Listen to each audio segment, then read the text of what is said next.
So the final main press conference has just come to an end with Nintendo's big E3 presentation, and a lot of people were concerned about this presentation. It was definitely one of the shorter ones, only 25 minutes long, and a lot of people were concerned about that. Maybe, you know, they were going to show a lot of 3DS stuff during the presentation, maybe there wouldn't be any surprises, but no, that's not what happened at all. It was pretty damn amazing. So without any further ado, let's talk about Nintendo's E3 2017 press conference and why I think they dominated.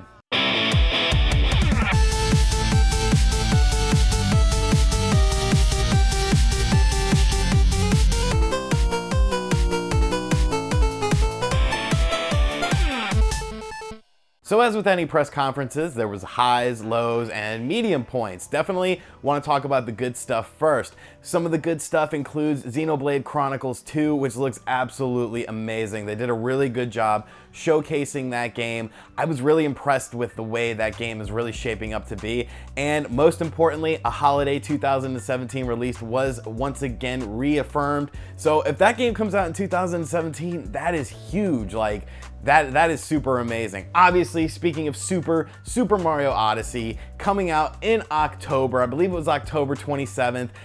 That game could be the next Super Mario 64 in my opinion. Super Mario 64, you know, has that lineage as the 3D Mario game, and I think this could actually surpass it. It looks absolutely amazing. I loved all the different worlds and all the different stylings, all the things you could do with your hat.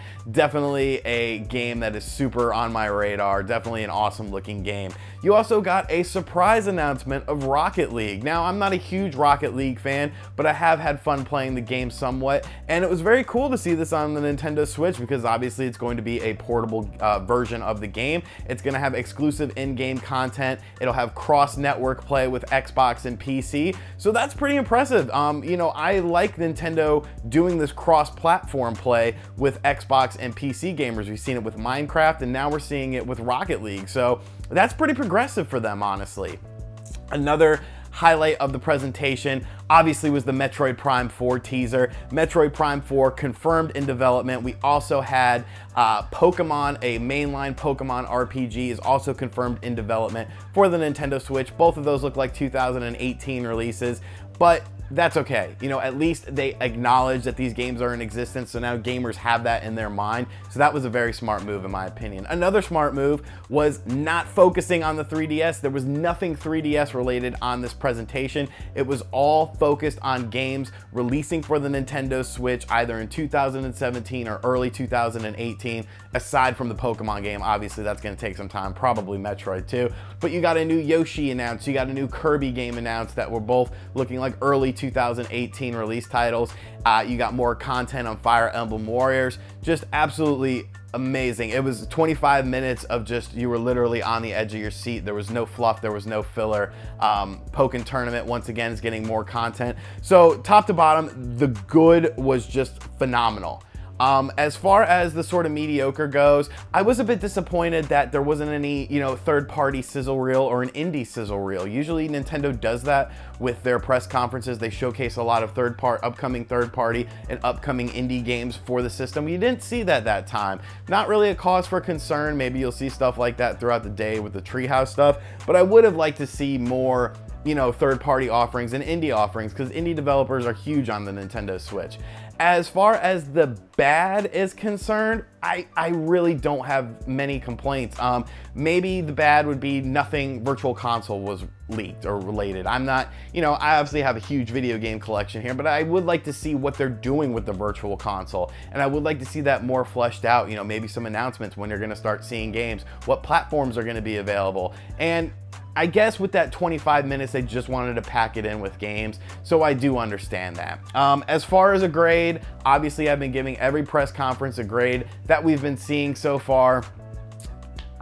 You're gonna call me a Nintendo fanboy, but I'm giving them an A-. Nintendo really knocked it out of the park. It was 25 minutes of solid content with upcoming releases, lots of 2017 releases, some surprises, early 2018 releases. It was what I wanted Sony to do. I wanted Sony to show me games, multiple games that were coming out in 2017 and in the future, but they didn't do that. That's why I was so hard on the Sony press conference. I loved what I saw from Sony. I just didn't like that I have to wait so long to play it. With Nintendo, it was the complete opposite. I'm getting, you know, Rocket League this year, Super Mario Odyssey, Xenoblade Chronicles. These are huge games that you're gonna be able to play this year. So, yeah, Nintendo really did it for me this E3. I actually had pretty low expectations.